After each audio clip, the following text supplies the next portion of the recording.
ये सब क्या है बहू? अरे हमने तो खुद तुझे पनीर की सब्जी बनाते हुए देखा था। तो अब वापस तूने खाने में कद्दू घिया क्यों बनाया है? और हमने जो पनीर लाया था वो कहाँ पर गया?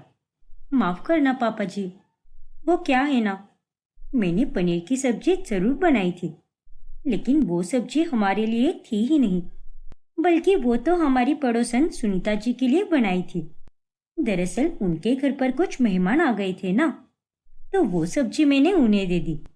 अरे वही बोलने आई थी मुझे कि उनके घर पर अभी वो दोनों ही हैं, तो बोला कि सब्जी बनाकर भिजवा देना घर पर, क्योंकि उनके घर पर कोई बनाने वाला नहीं था ना, इसलिए मैंने पनीर की सब्जी उन्हें भिजवा दी। ये तो तूने बहुत अच्छा किया बहू, जो उन लोगों की तूने मदद कर दी। लेकिन एक बार हमसे पूछ तो लिया होता ना, या फिर हमें बता ही देती। अब फायदा हो रहा हो तो उसमें पूछने की क्या जरूरत है माँ जी? दरअसल मैंने उनसे कहा कि मैं उनसे पैसे लूंगी, तो उन्होंने मुझे 500 रुपए दे दिए, और इस तरह से मैंने घर बैठे बैठे पैसे कमा लिए। ये तू क्या कह रही है बहू? तूने अपनी पड़ोसन से खाने के लिए पैसे लिए? अरे उनके साथ हमारा कितना अच्छा रिश्ता है, हर सुख दुख में वो हमारे काम आते हैं, तो तू उनसे पैसे कैसे ले सकती है? मैं आपकी बातों से पूरी तरह सहमत हूँ माँ जी, लेकिन पैसों के मामले कभी सोचना नहीं चाहिए। पैसे अच्छे से अच्छे रिश्ते को कमजोर कर देता है। देख बहू, वैसे तो तू खुद ही बहुत समझदार है, और अगर मैं कुछ नहीं भी बोलूंगी तो भी तू अच्छे से समझ जाएगी। पर मैं तो तुझे ये समझाना चाहती हूँ कि तू जो भी बनाती है वो अच्छा ही बनाती है, लेकिन हमारे घर में ऐसा खाना कोई नहीं खाता। मटर पनीर, चाप, राजमा, मशरूम, ऐसा खाना ही खाते हैं हम लोग। और तू है कि बहुत ही सस्ता खाना बना देती है। देख, इसमें कोई बुराई तो नहीं है, लेकिन तू आगे से इन सब चीजों का ध्यान रखा कर। ठीक है माँ जी, वैसे अच्छा ही हुआ जो आपने बता दिया। अब आगे से मैं इन सभी बातों का ध्यान रखूंगी। सुधा नेहा को बहुत समझाती है, लेकिन कुछ ही दिनों बाद नेहा वापस बाजार में से बैंगन लेकर आती है। अरे ये क्या है बहू, आज क्या बाजार में से बैंगन ही मिल रहे थे क्या? और कुछ नहीं मिला क्या तुझे बाजार में? अरे था ना माँ जी, बहुत सी सब्जियां थी बाजार में। तो फिर तू बस ये बैंगन क्यों लेकर आई है? अरे हमारे घर पर तो ये बैंगन कोई भी नहीं खाता, किसी को भी नहीं पसंद बैंगन की सब्जी। क्या अब भी माँ जी, बैंगन तो सेहत के लिए कितना अच्छा होता है, लेकिन पता नहीं क्यों सभी के सभी बैंगन की कितनी बुराई करते हैं, जैसे कि ये बैंगन नहीं कोई तोप हो। पर कोई बात नहीं, आप चिंता मत कीजिए। आज तो मैं अपने हाथों से बैंगन की इतनी अच्छी सब्जी बनाऊंगी ना कि आप तो अपनी उंगलियां ही चाटती रह जाओगी। और अगली बार तो आप मुझे खुद ही बैंगन ला कर दोगी और कहोगी कि वापस बैंगन की सब्जी ही बना। नेहा की इन बातों पर सुधा कुछ भी नहीं बोल पाती। फिर कुछ दिनों के बाद नेहा का जन्मदिन आता है, और उसके लिए अर्जुन पूरा घर सजाता है। अरे वाह, आज तो घर में रोशनी बस बहू की वजह से ही हो रही है। अरे जब हमारी बहू ही इतनी सुंदर है, तो उसके लिए रोशनी क्यों ना हो? और बहू, ये साड़ी तुझ पर बहुत जच रही है। ये तुझे अर्जुन ने दिलाई है ना? हाँ माँ जी, ये साड़ी मुझे उन्होंने ही लाकर दी है। और ये तो मेरा ससुराल में पहला जन्मदिन है, लेकिन मुझे नहीं पता था कि आप लोग मेरा ये जन्मदिन इतना यादगार बना दोगे। सच में माँ जी, ये सब देखकर तो मुझे बहुत खुशी हो रही है। अरे ये तो बस शुरुआत है बहू, और आज का तो ये पूरा दिन है तेरा, तो आज सब कुछ तेरी ही पसंद का होगा। इसीलिए आज हम सब मिलकर तेरी पसंद के हीरो की मूवी भी देखने जाएंगे। नेहा अपने जन्मदिन के दिन काफी खुश रहती है। फिर कुछ दिनों के बाद जब अर्जुन काम से घर लौटता है, तभी अरे क्या हुआ, आज तो आप काफी थके हुए लग रहे हो। हाँ नेहा, वैसे थका हुआ तो मैं बहुत था, लेकिन अब मेरी बीवी इतनी सुंदर और प्यार करने वाली है ना, तो उसे देखकर तो मेरी सारी थकान ही दूर हो गई। अरे वाह, आज तो मुझ पर बहुत प्यार आ रहा है। तभी सुधा बिना दरवाजा खटखटाए अंदर घुस जाती है। माँ जी, आप यहाँ पर? कोई काम था क्या आपको? हाँ बहू, वो कुछ दिनों पहले मैंने तुझे कुछ साड़ियाँ ड्राई क्लीन करवाने के लिए दी थी ना, लेकिन वो साड़ियाँ तो ड्राई क्लीन हुई नहीं लग रही, और बचे हुए पैसों का भी तूने कोई हिसाब नहीं दिया। अरे माँ जी, मैंने वो साड़ियाँ ड्राई क्लीन करने दी ही नहीं। दरअसल मैंने तो वो साड़ियाँ घर पर ही धो दी, क्योंकि वो ड्राई क्लीन वाला कुछ ज्यादा ही पैसे मांग रहा था। अच्छा, चल कोई बात नहीं, लेकिन पैसों का क्या किया तूने? वो पैसे तो खर्च हो गए माँ जी। आपको याद है, उस दिन तो मैं पापा जी के लिए नई चप्पल लेकर आई थी ना, तो उसी के लिए पैसे लग गए। अच्छा, ठीक है बहू, कोई बात नहीं। फिर कुछ दिनों के बाद जब सभी लोग खाना खाने बैठते हैं, तभी, अरे ये क्या है बहू, कुछ और खाना बनाना आता भी है क्या तुम्हें? आता ही ना पापा जी, लेकिन अभी मौसम करेले का चल रहा है ना, और इस मौसम में करेले काफी अच्छे मिलते हैं, और इसीलिए मैंने इसी की सब्जी बना दी। नहीं भाभी, आप कोई मौसम देखकर खाना नहीं बनाती, बल्कि आप तो सस्ता और महंगा देखकर बनाती हो। और मैं गारंटी के साथ बोल सकती हूँ कि आपको ये करेले बहुत सस्ते मिल गए होंगे, इसीलिए आपने इसकी सब्जी बना दी। वो तो है सिया, वैसे भी महंगाई कितनी हो रही है, और अगर सस्ता और महंगा मैं नहीं देखूंगी तो कौन देखेगा? अच्छा एक मिनट, हाँ, मैं आप लोगों के लिए गरम गरम रोटियां लेकर आती हूँ। अरे रोटियां लाने से क्या फायदा, जब हमें सब्जी खाने की ही कोई इच्छा नहीं है। कुछ कहा क्या माँ जी आपने? हाँ बहू, रोटियां जरा जल्दी लाना। फिर एक रविवार की सुबह जब सभी लोग नाश्ता कर रहे होते हैं, तभी, मैं तो इतने दिनों से घर का खाना खा खा कर बहुत ज्यादा बोर हो चुका हूँ, तो मैं ये सोच रहा था कि आज की शाम हम सभी लोग बाहर डिनर पर चलते हैं। अरे वाह भैया, ऐसा बढ़िया सा आइडिया तो आप ही दे सकते हो, और सबके साथ वक्त बिताने का ये काफी अच्छा आइडिया है। वैसे भी हम सब साथ में बहुत कम ही रहते हैं, तो तय रहा, शाम को सब लोग तैयार हो जाना, फिर हम सब मिलकर बाहर खाना खाने जाएंगे। और आपको पता है, मेरा भी कई दिनों से बाहर खाना खाने का बड़ा मन कर रहा था, और अच्छा ही हुआ जो आपने खुद ही आज प्लान बना लिया बाहर खाने का। अरे लेकिन हम सबका तो तुम्हारी वजह से बाहर खाने का मन है, क्योंकि जब से तुम इस घर में आई हो, तब से तुम तो खाने के मामले में अपनी ही मनमानी करती हो, और किसी की कोई बात नहीं मानती, और इस वजह से हमारी भूख प्यास सब मर गई है। क्या कहा आपने? अरे तुम तो गुस्सा हो गई, मैं तो बस ऐसे ही मजाक कर रहा था। अच्छा सुनो, आज संडे है तो हमें ट्रैफिक भी मिल सकता है, इसलिए सब अपने अपने काम जल्दी से निपटा लो। फिर शाम के समय सभी लोग बाहर खाना खाने जाते हैं। अरे ये हम लोग कहाँ पर जा रहे हैं? अरे हम तो हमेशा इसी होटल में खाना खाते हैं, और यहाँ का खाना काफी अच्छा भी होता है, और एम्बियंस भी तो देखो कितना सुंदर है ना।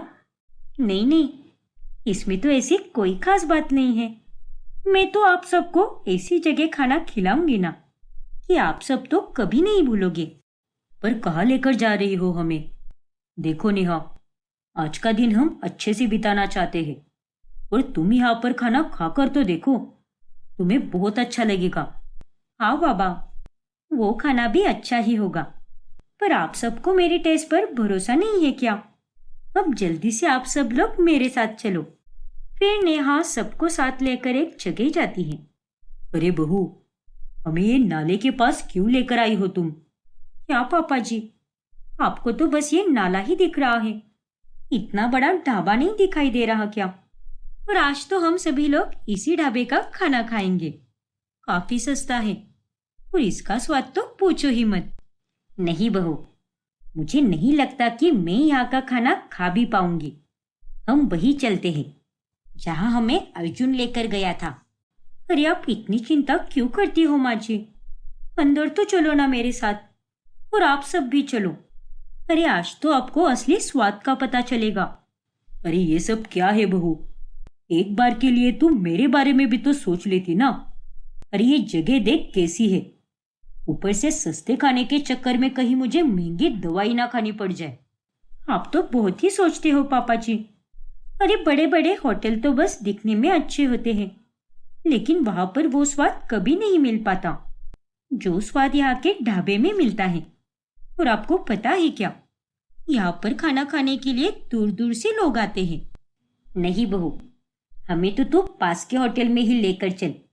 यहाँ पर मुझे बिल्कुल भी अच्छा नहीं लग रहा। अरे आप क्या बोल रहे हो माँ जी? मेरी खुशी के लिए यहाँ का खाना आप एक बार भी नहीं खा सकती क्या? पर मैं भी तो आप सबकी खुशी के लिए कितना कुछ करती हूँ। मैं तो हर रोज आप ही की पसंद का खाना खाती हूँ। हाँ बहू, अरे ये तो सबको पता है कि तू हमारी पसंद का खाती है या हम तुम्हारी पसंद का खाते हैं। लेकिन नेहा के जिद के कारण सभी लोगों को वहां के ढाबे पर ही खाना खाना पड़ता है। फिर एक दिन जब शाम के समय अर्जुन अपना काम कर रहा होता है, तभी, अरे अर्जुन जी, ये जरा मेरी बहन की फीस भर दो ना। अभी नहीं नेहा, मैं जरा अपना काम कर रहा हूँ, बाद में फीस भर दूंगा। बाद में नहीं हो सकता ना, वो क्या है ना, आज फीस भरने का आखिरी दिन है, इसीलिए ये काम अभी करना होगा। अच्छा ठीक है, लाओ। अरे बहू, ये फीस के पैसे तूने दिए हैं क्या? अरे नहीं माँ जी, ये तो मेरी बहन ने ही भेजे हैं।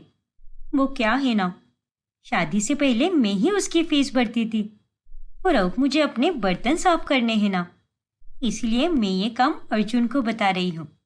अच्छा, वैसे बहू, अगर कोई भी परेशानी की बात हो तो तू हमें बेझिझक होकर बता सकती है।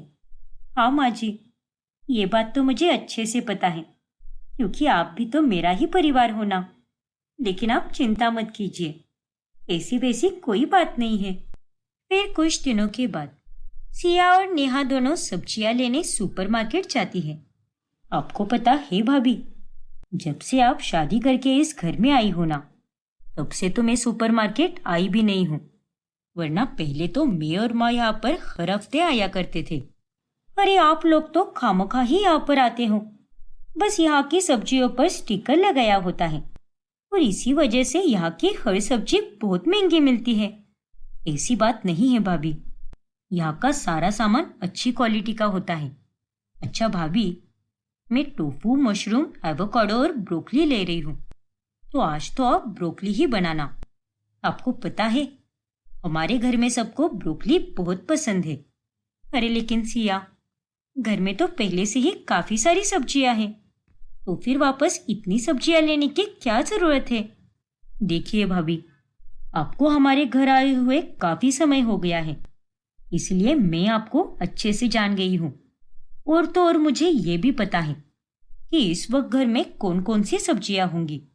फिर काफी सारा सामान लेकर दोनों ननंद भाभी घर आ जाती है। फिर रात के समय सिया टेबल पर खुश होकर आती है।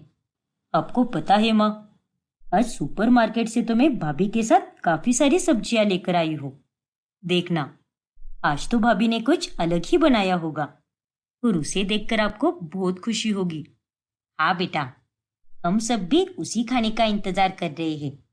अरे बहू, क्या हुआ? जल्दी खाना लेकर आना। फिर नेहा वहां पर खाना लेकर आती है और वो खाना वो सबको परोसती है। अरे ये क्या है भाभी, ये तो खाना है सिया, ऐसे क्यों पूछ रही हो तुम? अरे ये खाना है, ये तो मुझे भी दिख रहा है, लेकिन आज तो हम दोनों सुपरमार्केट गए थे ना, और वहां से तो हमने कितनी सारी सब्जी लेकर आए हैं। और मैंने आपसे कहा भी था कि आज के खाने में ब्रोकली ही बनाना, फिर आपने ये सोयाबीन की सब्जी क्यों बनाई है? और ऐसी सब्जी आप लाती ही क्यों हो जिन्हें घर पर खाना किसी को भी पसंद नहीं है? अरे क्योंकि ये सस्ती मिलती है सिया, और आज तो मैं सबके लिए ब्रोकली बनाने जा ही रही थी, लेकिन तभी मेरी नजर सोयाबीन के इस पैकेट पर गई और ये तो कल एक्सपायर होने वाला था, इसीलिए मैंने आज इसकी सब्जी बनाई। आप तो कभी कभी हद करती हो भाभी। अरे हम लोग ऐसा खाना कभी नहीं खाते, पर आपको बुरा ना लगे इसीलिए अब तक हम खाते आए हैं। लेकिन उसमें भी हमने आपको कई बार ये बता दिया है कि ये सारी सब्जियां हमें बिल्कुल भी नहीं पसंद, लेकिन फिर भी आप अपनी ही मन की चलाती हो। लेकिन अब बस हुआ, मुझे ये खाना बिल्कुल नहीं खाना। अरे सिया सुनो तो। बस कर बहू, अरे एक ही बात हम तुझे कितने तरीके से समझा चुके हैं, पर शायद हमारे ही समझाने में कोई गलती हुई होगी, क्योंकि ये बात तो तुझे आज तक समझ नहीं आई। अरे ऐसे तो हम लोग एक दिन भूखा मर जाएंगे। उस दिन कोई खाना नहीं खाता। फिर रात के समय जब सभी लोग सो जाते हैं, तभी नेहा थैले में सब्जियां डालकर खिड़की में से बाहर देने लगती है। ये आप क्या कर रही हो भाभी? इतनी महंगी सब्जियां आप बाहर दे रही हो और हमें तो हर रोज सस्ती सब्जियां खिला रही हो। मुझे तो अपनी आंखों पर यकीन ही नहीं हो रहा कि आप ऐसा भी कर सकती हो। अब आगे क्या होगा, जानने के लिए हमारा अगला भाग देखना ना भूलें। और अगर आपने हमारा चैनल सब्सक्राइब नहीं किया है तो अभी सब्सक्राइब कीजिए और बेल आइकॉन दबाना ना भूलें। इस नाटक के बारे में बात हो रही है यहाँ पर। अब समर और रीवा के पसीने छूटने लगते हैं। हे भगवान, लगता है मेरा प्रेगनेंसी का नाटक शुरू होने से पहले ही खत्म हो चुका है। अब तो मैं गई काम से। अरे मुंह में दही जमा के रखा है क्या? मैं कुछ पूछ रही हूँ तुम दोनों से। माँ, वो रीवा को एक नाटक देखने जाना है। हमारे मोहल्ले के पास में ही एक नाट्यगृह है ना, तो वो वही बता रही थी मुझे। हाँ माँ जी, देखो ना, समर के पास तो मेरे लिए वक्त ही नहीं रहता, इसलिए अब की बार मैं इसे कैसे भी करके अपने साथ नाटक देखने लेकर ही जाऊंगी। अच्छा, लेकिन सच में इसी बारे में बात हो रही थी ना? हाँ माँ जी। और किस बारे में बात करेंगे हम दोनों? और आपसे क्या छुपाना माँ, आप भी ना बेवजह डिटेक्टिव बनकर शक करने लगती हो। अच्छा बाबा ठीक है, पर ये नाटक वाटक देखने की जगह पर एक दूसरे को भी समय दिया करो। अब तुम दोनों कोई दूध पीते हुए बच्चे नहीं हो जो तुम्हें समझाना पड़े। बहुत वक्त बीत चुका है। अब इस घर में भी बच्चे की किलकारी गूंजनी चाहिए। क्यों समर? हाँ माँ। इतना कहकर कावेरी वहां से चली जाती है, जिसके बाद वो दोनों राहत की सांस लेते हैं। थैंक गॉड कि माँ जी ने कुछ भी नहीं सुना, वरना हमारा प्लान तो कामयाब होने से पहले ही बिगड़ जाता। हाँ रीवा, लेकिन अब ये नाटक शुरू करने का समय आ गया है। फिर एक हफ्ते के बाद रीवा अचानक से उल्टी आने का नाटक करती है। रीवा तुम ठीक तो हो ना? क्या बात है भाई, बहू ने कुछ बाहर का खा लिया था क्या? अरे समर के पापा, ये बाहर के खाने के कारण नहीं, ये किसी और चीज के कारण हुआ है। लगता है आज हमारे घर पर खुशखबर आने वाली है। और फिर रीवा सबको आकर बताती है कि वो प्रेग्नेंट है। क्या? अरे वाह, मुझे तो विश्वास ही नहीं हो रहा कि मैं दादी बनूंगी। सुना आपने समर के पापा, आप दादा बनोगे। हाँ कावेरी, मैंने भी अभी टेस्ट किया है। बधाई हो समर, हम दोनों आखिरकार मम्मी पापा बनने वाले हैं। हाँ रीवा, तुम्हें भी ढेर सारी बधाई। अब भानु और कावेरी की खुशी का कोई ठिकाना ही नहीं होता। रीवा के मायके में भी सभी खुश हो जाते हैं और रीवा की माँ लीला और भाभी मयूरी उससे मिलने चली आती है। चलो अच्छा हुआ रीवा, जो आखिरकार तुम भी माँ बनने वाली हो।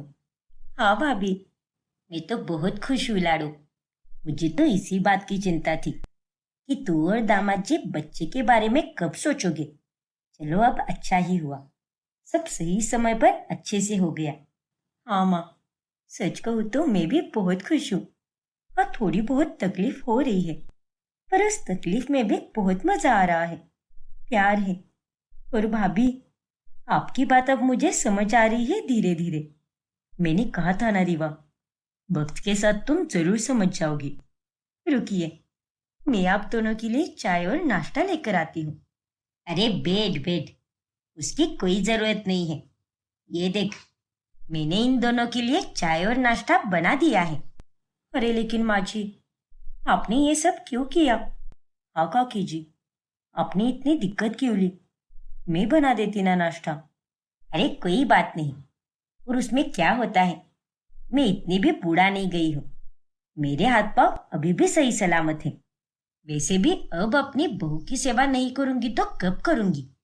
आखिर मेरी बहू मुझे जीवन का सबसे बड़ा तोहफा देने जा रही है। हाँ समधन जी, ये बात तो एकदम सच कही आपने। इस तरह से वो चारों नाश्ता करते हैं और खूब गप्पे लड़ाते हैं। फिर एक दिन, अरे समर, तुम्हारा कॉल खत्म हुआ कि नहीं? हमें हॉस्पिटल जाने में देरी हो रही है। तुम और तुम्हारा ऑफिस का काम नाक में दम करके रख देते हो यार। आ रहा हूँ बाबा, बस 1 मिनट। चल बहू, तब तक हम दोनों बाहर गेट पर रुकते हैं। समर बाहर ही आ जाएगा। लेकिन माँ जी, आप कहाँ जा रही हो? अरे कहाँ जा रही हो का क्या मतलब है? मैं तुम दोनों के साथ अस्पताल चल रही हूँ। आज तेरा पहला चेकअप है ना, इसीलिए। क्या? लेकिन माँ, आप क्यों आ रही हो वहां पर? घर पर ही रुकिए ना। लेकिन बेटा, मुझे भी इच्छा है आने की। ओफो माँ जी, वहां अस्पताल में कोई लड्डू पेड़े नहीं बांट रहा। हम तो बस चेकअप करने जा रहे हैं। हाँ मैं जानती हूँ, इसीलिए चल रही हूँ तेरे साथ। अरे कल को अगर समर किसी काम में व्यस्त रहा और तेरे साथ चेकअप के लिए ना चल पाया तो मैं आऊंगी तेरे साथ। इसीलिए मुझे भी सब पता होना जरूरी है। अरे नहीं माँ, आप चिंता मत कीजिए। ऐसा कभी नहीं होगा, चाहे कितना भी काम क्यों ना आ जाए। मैं अपने बच्चे के लिए वक्त तो निकाल कर ही रहूंगा और रीबा के साथ चेकअप के लिए जरूर जाऊंगा। और वैसे भी आपके घुटनों में पहले से ही काफी दर्द हो रहा है, इसीलिए आप घर पर ही रहिए। लेकिन बेटा, मैंने कहा ना माँ, मैं सब देख लूंगा, आप चिंता मत कीजिए। अच्छा तो ठीक है, फिर तुम दोनों जाकर आओ। लेकिन हाँ, डॉक्टर को सब अच्छे से बताना। हाँ माँ जी, जरूर। रीवा और समर घर से निकल जाते हैं। हे भगवान, अगर आज माँ जी हमारे साथ चलती तो ना जाने क्या हो जाता समर। वही तो, पर अब हम कहाँ पर जाएं? चलो पास के ही पार्क में जाकर बैठते हैं। वही दूसरी तरफ घर पर, अरे ये तो समर का बटवा है और वो पागल तो इसे घर पर ही भूल गया। अब बिना पैसों के अस्पताल कैसे जाएगा ये? ज्यादा दूर नहीं गए होंगे वो दोनों। लाओ, मैं देकर आता हूँ उन्हें वो बटवा। नहीं नहीं, आप घर पर ही रुकिए, मैं देकर आती हूँ। फिर कावेरी गेट के बाहर निकलती है और वो रीवा और समर को पीछे से आवाज लगाती है। समर, बहू, रुक जाओ, बटवा लेते जाओ। समर। लेकिन उन दोनों को कावेरी की आवाज सुनाई नहीं देती और वो दोनों पार्क में जाकर आराम से बैठ जाते हैं। वाह, ये गुड़िया के बाल कितने टेस्टी होते हैं ना। मैं बचपन में इसे बहुत खाया करती थी। अरे वाह, मुझे भी ये बहुत पसंद थे। अरे नालायको, मैं कब से तुम दोनों को आवाज लगा रही हूँ। कानपुर में हड़ताल हो रही है क्या तुम दोनों के? पार्क में इस तरह कावेरी को देखकर वो दोनों बहुत घबरा जाते हैं। अरे माँ, आप यहाँ पर? अरे उल्लू के पट्टे, ये देख तेरा ये बटवा, इसे तो घर पर ही भूल गया था। ओ तेरी। अरे इसे ही देने के लिए मैं भागी भागी चली आई यहाँ पर। लेकिन तुम दोनों को तो अस्पताल जाना था ना, तो फिर तुम दोनों यहाँ पार्क में बैठकर ये गुड़िया के बाल क्यों खा रहे हो? वो माँ जी, वो। अरे माँ, रीबा को अचानक से घुटन महसूस होने लगी और कुछ मीठा खाने का भी बहुत मन किया। इसीलिए मैंने सोचा कुछ देर पार्क में ही रुक जाते हैं और यहाँ पर मुझे वो गुड़िया के बाल वाला दिखा, तो फिर उससे ही हमने गुड़िया के बाल ले लिए। हाँ माँ जी। लेकिन आप खामखा यहाँ तक क्यों आई माँ? मेरे पास दूसरा बटवा पहले से था और ये वाला बटवा तो मैं जानबूझकर घर पर ही छोड़ आया, क्योंकि इसमें जरूरी कार्ड्स है और जो मेरी जेब में है उसमें पैसे हैं। हे भगवान, अब जाने दे। बहू, तू ये बता, अब तो तुझे अच्छा महसूस हो रहा है ना? तू कहे तो मैं तेरे लिए कुछ मीठा बना देती हूँ घर पर।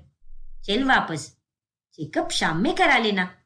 अरे नहीं माँ जी, आप कुछ भी मत बनाइए, अब मुझे अच्छा लग रहा है और मैं पूरी तरह से ठीक हूँ। आप जाइए। अरे लेकिन अब जब मैं आधे रास्ते तक आ ही गई हूँ तो चलती हूँ ना तुम दोनों के साथ अस्पताल में। अरे नहीं माँ जी, आप यहाँ से ऑटो पकड़कर घर चले जाइए और जब मैं घर आऊंगी तब मुझे पंजरी खाना है, तब तक आप पंजरी बना दो। ठीक है बहू, तो फिर तो जल्दी जाकर आ, तब तक मैं तेरे लिए पंजरी बना कर रखती हूँ। जी माँ जी। इस तरह रीवा कावेरी को वापस भगा देती है। बाप रे, अभी तो बस शुरुआत है रीवा। हम 9 महीने कैसे करेंगे ये नाटक? हर कदम पर मुश्किल है। डरो मत समर, हम सारी मुश्किलों को पार कर लेंगे। सकारात्मक सोच रखो और जो नाटक कर रहे हैं उसे जारी रखो। हाँ रीवा, लेकिन अब चलो, हमें यहाँ से निकलना होगा। हम कहीं दूर जाते हैं, जहां पर माँ तो क्या, हमारी जान पहचान में से कोई भी ना देख पाए हमें। हाँ समर, चलो यहाँ से। गर्भवती होने का नाटक करते हुए अब रीवा को बहुत आराम मिलता है और घर के ज्यादातर काम कावेरी ही करती है। अरे बहू, ये तो क्या कर रही है? अब तो गर्भवती है और ऐसे में इतना वजनदार सामान उठाएगी तो बच्चे को हानि हो सकती है। चल, छोड़ दे ये काम। पर माँ जी, आपको इस तरह घर का सारा काम करते हुए देखकर मुझे बिल्कुल भी अच्छा नहीं लग रहा। अरे बहू, इतना भी क्या सोच रही है तू? जा, अपने कमरे में जाकर आराम कर। ठीक है माँ जी, शुक्रिया मेरी सेहत का इतना ध्यान रखने के लिए। फिर रीवा अपने कमरे में जाकर मस्त लेटकर टीवी देखने लगती है। वाह, क्या लाइफ हो चुकी है मेरी। बच्चा आने के बाद थोड़ा काम बढ़ जाएगा, लेकिन इन 9 महीनों में मुझे तो फुल ऑन आराम मिल रहा है। काश ये प्रेगनेंसी 9 महीने की जगह 90 महीने की होती, तब क्या ही मजा आ जाता। मुझे तो कोई काम करने की नौबत ही नहीं आती। ऐसे ही एक रोज रीवा अपने कमरे में नाच रही होती है। तभी वहां पर अचानक से मयूरी आ जाती है और वो रीवा को नाचते हुए देखकर एकदम से हैरान रह जाती है। अरे भाभी, आप यहाँ पर? हाँ रीवा, लेकिन तुम इस तरह से क्यों नाच रही हो? अब तुम गर्भवती हो, तुम्हारा दिमाग तो ठिकाने पर है ना? हाँ भाभी, मेरा दिमाग एकदम सही चल रहा है, लेकिन गर्भवती होते हुए नाचने में क्या प्रॉब्लम है? देखो रीवा, भगवान ना करे, लेकिन बच्चे को अगर कुछ कम ज्यादा हो गया तो? ओफो भाभी, ऐसा कुछ भी नहीं होगा। मुझे डांस करना पसंद है और मैंने तो मेरे डॉक्टर से भी पूछा है इस बारे में, और उन्होंने ही कहा है कि नाचने से बच्चे पर कोई असर नहीं पड़ेगा। इट्स टोटली फाइन भाभी। क्या? डॉक्टर ने ऐसा कहा? हाँ भाभी, आप चिल करो। अच्छा ये बताओ, आज आप अचानक से यहाँ पर कैसे आई? अकेले आई हो या माँ भी आई है आपके साथ? अरे नहीं रीवा, माँ जी की तबीयत कुछ ठीक नहीं लग रही थी, इसलिए वो घर पर ही है।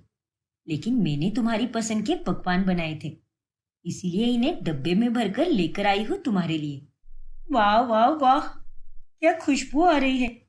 मेरे मुंह में तो पानी आ रहा है भाभी। अरे तो फिर देर किस बात की? चलो, मैं परोस देती हूँ तुम्हें। ठीक है भाभी। अब मयूरी रीवा को पकवान परोस कर देती है और रीवा बड़े ही चाव से वो सब खाती है। ऐसे ही 3 से 4 महीने बीत जाते हैं और रीवा अब अपने पेट में तकिया लगाने लगती है। बाय गॉड रीवा, अरे तुम तो सच में गर्भवती लग रही हो। ऐसा लग ही नहीं रहा कि तुमने तकिया लगाया हुआ है। हाँ समर, अब तो मैंने ये छोटा सा तकिया लगाया है, लेकिन जैसे जैसे दिन गुजरते जाएंगे मुझे तकिए का साइज भी बदलना होगा, ताकि सबको ये लगे कि मेरा पेट आगे निकल रहा है। सही कहा तुमने रीवा, अब तक तो जैसे तैसे सब कुछ ठीक ही चल रहा है, बस आगे भी ऐसा ही हो। एक बार हम बच्चा गोद ले लेंगे, उसके बाद तो तुम्हें नाटक करने की कोई जरूरत नहीं। हाँ समर, पर उसके लिए भी अभी 5 से 6 महीने बाकी है। अब रीवा सबके सामने तकिया लगाए रहती है और अपने कमरे में वापस आने पर वो तकिया निकाल कर रहती है। ऐसे ही एक रात जब उसे जोरों की प्यास लगती है, तभी अरे यार, ये जग भी खाली है। अब मैं क्या करूं? समर, उठो ना समर, रसोई में जाकर मुझे पानी ला कर दो। सोने दो ना रीवा। ये मेरा पति भी ना एक नंबर का लुक्खा है। अब तो मुझे ही जाना होगा। तकिया लगाओ क्या? जाने दो, माँ जी और पापा जी तो घोड़े बेचकर सो रहे होंगे, कोई उठेगा भी नहीं। अब रीवा बेफिक्र होकर बिना तकिया लगाए ही रसोई में चली जाती है और वो जग में पानी भर ही रही होती है कि तभी वहां पर ससुर भानु आ जाते हैं और उन्हें देखकर रीवा की नींद ही उड़ जाती है। अरे बहू, तुम इतनी रात को यहाँ पर क्या कर रही हो? हे भगवान, अब तो मैं गई काम से। अभी तो मेरे पेट में तकिया भी नहीं है। अब मैं क्या करूं? अब आगे क्या होगा जानने के लिए हमारा अगला भाग देखना ना भूलें। और अगर आपने हमारा चैनल सब्सक्राइब नहीं किया है तो अभी सब्सक्राइब कीजिए और बेल आइकॉन दबाना ना भूलें। फिर कुछ ही दिनों बाद जब विक्रम का जन्मदिन आता है तभी मंजू उसे एक सोने की चेन देती है। अरे वाह माँ जी, ये सोने की चेन तो बहुत ही कमाल की है, लेकिन इस सब की क्या जरूरत थी? अरे दामाद जी, ये आप कैसी बातें कर रहे हो? सास होने के नाते मेरा फर्ज बनता है आपको उपहार देना, और आप मेरे बेटे जैसे ही तो हो। शुक्रिया माँ जी, अपने जीवन में मुझे इतना अहम दर्जा देने के लिए। ये सब अभिनव देख लेता है और उसे बहुत गुस्सा आता है। फिर बाद में, अरे बेटा अभिनव, ये ले, ये केक खा ले, हमारे मोहल्ले की सबसे बड़ी बेकरी से मंगवाया है। मुझे नहीं खाना कोई केक वेक। आप जाइए, अपने दामाद को ही खिलाइए, वही आपका बेटा है ना। मैं तो आपका कुछ भी नहीं लगता। अरे ये तू क्या बोल रहा है बेटा? हाँ तो क्या गलत कहा मैंने? मुझे तो आपने कभी इतना महंगा तोहफा दिया भी नहीं, और अपने दामाद को बराबर दे दिया, वो भी एक सोने की चेन। अरे सोना कितना महंगा हो चुका है, कम से कम ये बात तो सोच लेती। अरे लेकिन इतनी सी बात के लिए गुस्सा होने की क्या जरूरत है? मुझे भी तो मैंने कितने सारे तोहफे दिए हैं। रहने दो माँ, अब मुझे गड़े मुर्दे नहीं उखाड़ने हैं। घर में तो बस दीदी और जीजू ही आपके चहीते हैं। अरे वो लोग तो आपको पैसे भी नहीं देते, और उस हिसाब से देखा जाए तो आज जीजू को चेन आपने मेरे ही पैसे से दी है। अरे उन्हें थोड़ी तो शर्म आनी चाहिए ना, इस घर में रहकर मुफ्त की रोटियां तोड़ते रहते हैं। उन दोनों की ये सारी बातें लावण्या सुन लेती है और मंजू के साथ साथ उसे भी बहुत गुस्सा आता है। बस बहुत बोल दिया अभिनव, भूल मत, तेरे पैसों के अलावा भी मुझे तेरे पापा की पेंशन भी आती है, और मैंने ये चेन उन्हीं पैसों से खरीदी है। और तू कोई नहीं होता ये सब कहने वाला कि वो लोग मुफ्त की रोटियां तोड़ते हैं। अरे वो मेरी बड़ी बेटी है, और आइंदा से उसके और उसके परिवार के बारे में कुछ भी बोला तो मैं सुनकर नहीं लूंगी। वही तो बात है ना माँ, हम तो आपके कोई नहीं लगते। और रही बात पापा की पेंशन के पैसों की, तो वो तो बस आप अपनी बेटी और दामाद के लिए ही खर्च करती हो। अरे आज तक 1 रुपया भी हमारे लिए आपने खर्च किया है क्या? अभिनव, तमीज से बात कर। माँ अपने पैसे से कुछ भी करे, वो किसी से भी प्यार करे, तुझे उससे क्या? बदतमीज कहीं का। जब से इसकी शादी हुई है तब से इसके हाव भाव बदल गए हैं माँ। अरे हाव भाव तो आप लोगों के बदल रहे हैं, सच्चाई कहने पर तो हर किसी को मिर्ची लगती है। हद में रहकर बात कर अभिनव, भूल मत, मैं तेरी बड़ी बहन हूं। फिर अभिनव गुस्सा होकर अपने कमरे में चला जाता है। फिर एक दिन जब सानिका अपने मायके चली जाती है तभी, अरे वाह सानिका बेटा, अच्छा हुआ जो तू आ गई। कैसी हो माँ? और आप भाभी, आप कैसी हो? मेरे बिना तो आप बहुत खुश होगी। क्यों, सही कहा ना मैंने? क्या तुम भी सानिका? मैं इतनी भी बुरी नहीं हूँ। तुम्हारे जाने के बाद ये घर बड़ा सूना सूना लगता है, क्योंकि यहाँ पर अब कोई झगड़ा करने के लिए जो नहीं रहा। अरे आपसे और मैं क्या ही उम्मीद कर सकती हूँ? अरे बस करो तुम दोनों, एक दूसरे की शक्ल देखने की शुरू हो गई। तू बता बेटा, तू कैसी है? और तेरे ससुराल वाले, वो लोग कैसे हैं? सब कुछ एकदम बढ़िया है माँ। अरे तुम तो बड़ा कह रही थी ना कि तुम्हारे ससुराल वाले बहुत अच्छे लोग हैं। अब बताओ, तुम्हारे ससुराल का इतने दिनों का सफर कैसे रहा? जो तुमने सोचा था वही हुआ ना, या फिर उसका उल्टा हो गया? अरे नहीं भाभी, मैंने जैसा सोचा था वैसा ही है। मैं तो वहां पर बहुत मजे में रह रही हूँ। बहुत अच्छा है मेरा ससुराल। क्या बात है बेटा, भगवान का लाख लाख शुक्र है। लेकिन पता नहीं क्यों मालिनी, तुम्हारी शक्ल देखकर ऐसा बिल्कुल भी नहीं लग रहा। तुम थोड़ी सी उदास सी लग रही हो। देखो, अपनी भाभी से झूठ बोलने की कोशिश मत करो। ओफो भाभी, कहा ना मैंने कि मैं खुश हूँ। हद है यार। अरे क्या तू भी बहू, राशन पानी लेकर इस पर क्यों चिढ़ जाती है? चल जा, अंदर जाकर नाश्ता बना इसके लिए, बेवकूफ कहीं की। हाँ हाँ, जा रही हूँ। चिल्लाइए मत। फिर मालिनी रसोई में चली जाती है। सानिका बेटा, देख मैं तेरी माँ हूँ, और एक माँ अपने बच्चे के मन की बात झट से समझ जाती है। और तेरा चेहरा देखकर मुझे भी वाकई में लग रहा है कि तू किसी बात को लेकर परेशान है। बता ना बेटा, क्या बात है? अरे नहीं माँ, सच में ऐसी कोई भी बात नहीं है। तो फिर खा मेरी कसम। माँ, फिर सानिका भावुक हो जाती है और अपनी माँ को सारी परेशानी बता देती है। और उसकी बातें सुनकर भानुमति भी अब काफी हैरान हो जाती है। क्या? अरे मुझे तो विश्वास ही नहीं हो रहा कि वो लोग तेरे साथ ऐसा व्यवहार कर सकते हैं। वही तो माँ, धीरे धीरे सबके असली रंग उभर कर आ रहे हैं। वहां पर सिर्फ एक मेरा पति ही है जो मुझे समझ कर लेता है। अब मैं तुझसे क्या कहूँ बेटा, ये तो हर घर की पंचायत है। शादी के बाद लड़की का जीवन इसी तरह से बदल जाता है, और यही तो जीवन की रीत है बेटा। इसीलिए कह रही हूँ, ये सब भूलकर तू सबके साथ मिलजुल कर रहे। यही एकमात्र उपाय है तेरे पास। अरे माँ, ये आप क्या बोल रही हो? मैं तो उन्हें सब समझ कर लेती हूँ, लेकिन मेरी ननंद सास और नंदोई, इन्होंने मेरा दिमाग खराब करके रख दिया है। देख बेटा, हर घर में बर्तन बचते ही है। अब यहाँ पर भी देख लेना, तू और तेरी भाभी और तेरा भाई, या फिर कभी कभी मैं और तेरे पापा, हम सब में झगड़े होते ही रहते हैं। लेकिन ऐसे परेशान होकर कुछ नहीं मिलेगा। और तेरा पति तो तेरे साथ ही है ना, तो तू चिंता क्यों कर रही है? लेकिन माँ, देख बेटा, तुझे धीरज रखना होगा। समय के साथ सब कुछ ठीक हो जाएगा, मेरा यकीन कर। इस तरह से भानुमति सानिका को समझाने लगती है।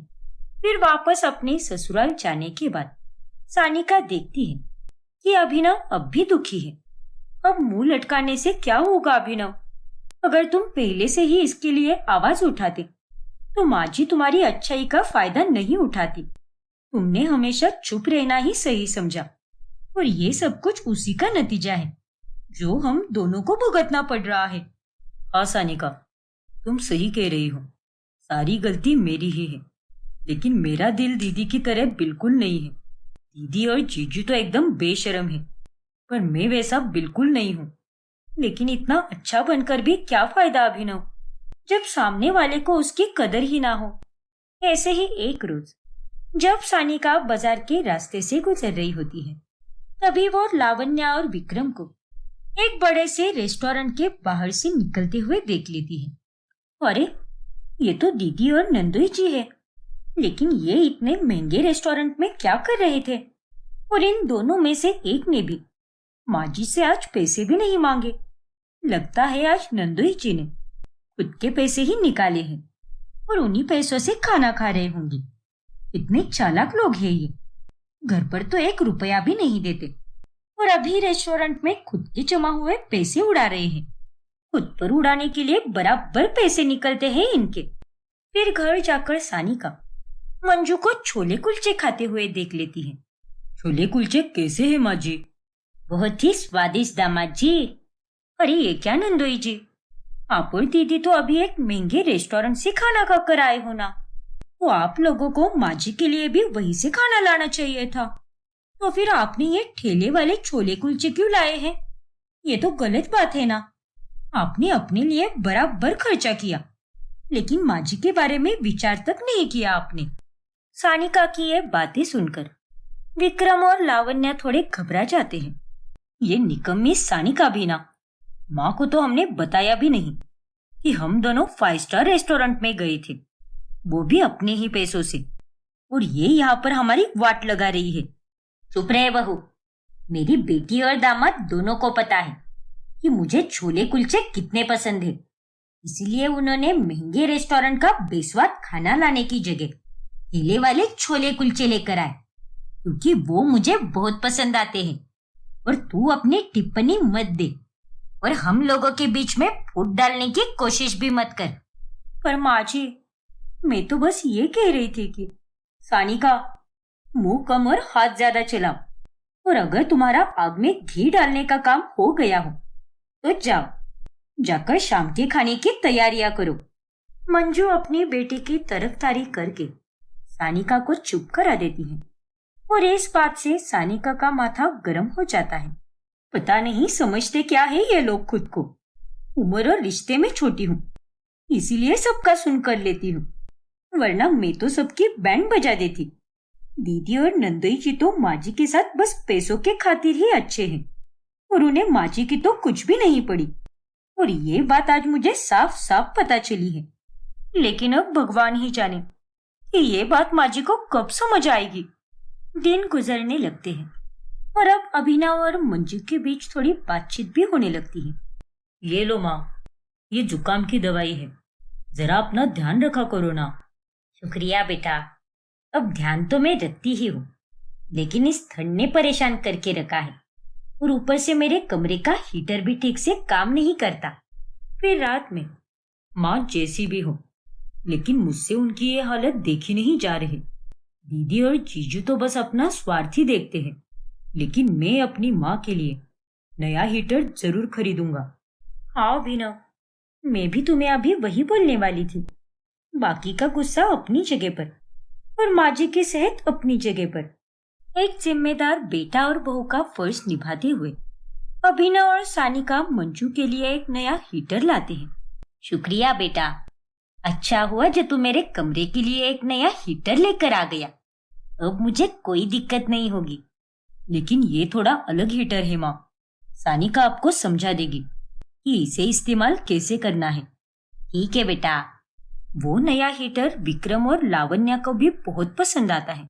लावण्या, वो नया हीटर एकदम अच्छी क्वालिटी का दिख रहा है, और हमारे कमरे का हीटर तो एकदम खटारा हो गया है। तुम एक काम करो ना, माँ जी को जरा मस्का लगाओ और उनका नया हीटर अपने कमरे में रखवा लो, और हमारे कमरे का हीटर माँ जी को दे दो।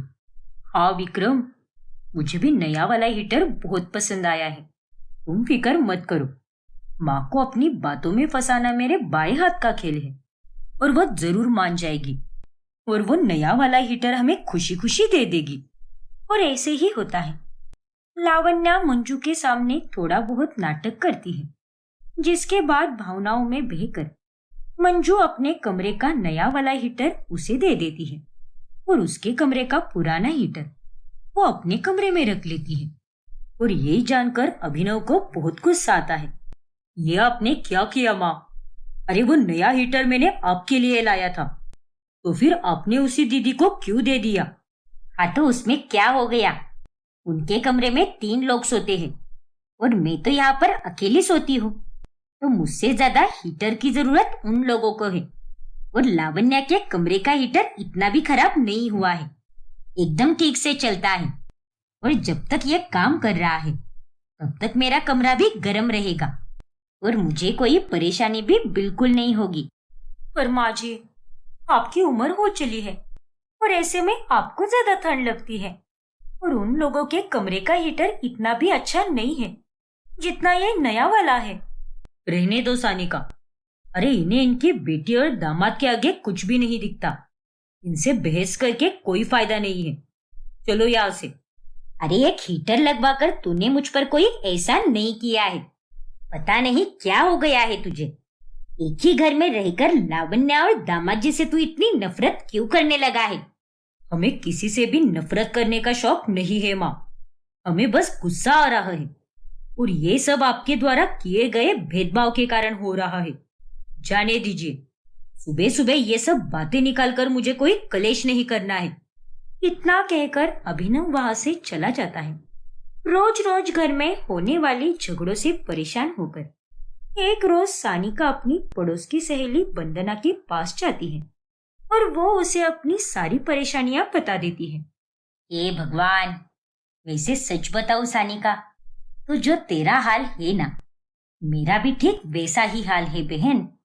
अरे तेरी सास और ननद तो बस तुझे सुनाती रहती है, लेकिन मेरी सास तो मुझे मारने के लिए भी आगे पीछे नहीं देखती और ना ही वो मेरे बच्चे पर ध्यान देती है। बस उसे हुक्म चलाना आता है। क्या? सच में? और नहीं तो क्या। अरे एक दिन तो हमारे बीच में इतने झगड़े हुए थे कि उसने तो मुझे खाना भी नहीं दिया। अरे तेरे घर में तो कितना कुछ हो रहा है। तेरा पति इसके बारे में कुछ बोलता नहीं क्या? वही तो बात है ना, वो तो अपनी माँ के सामने एकदम भीगी बिल्ली बन जाता है। सच बता रही हूँ, बच्चा है इसीलिए मैं ये सब सहन करके लेती हूँ। लेकिन आज मेरा बेटा अगर नहीं होता ना, तो मैं ये घर कब का छोड़कर चली गई होती। तभी वंदना और सानिका की नजर दरवाजे पर जाती है, जहां पर वंदना की सास कोकिला खड़ी होती है और उसने उनकी सारी बातें सुनी होती है। हे भगवान, बचा ले मुझे। अब आगे क्या होगा जानने के लिए हमारा अगला भाग देखना ना भूलें। और अगर आपने हमारा चैनल सब्सक्राइब नहीं किया है तो अभी सब्सक्राइब कीजिए और बेल आइकॉन दबाना ना भूलें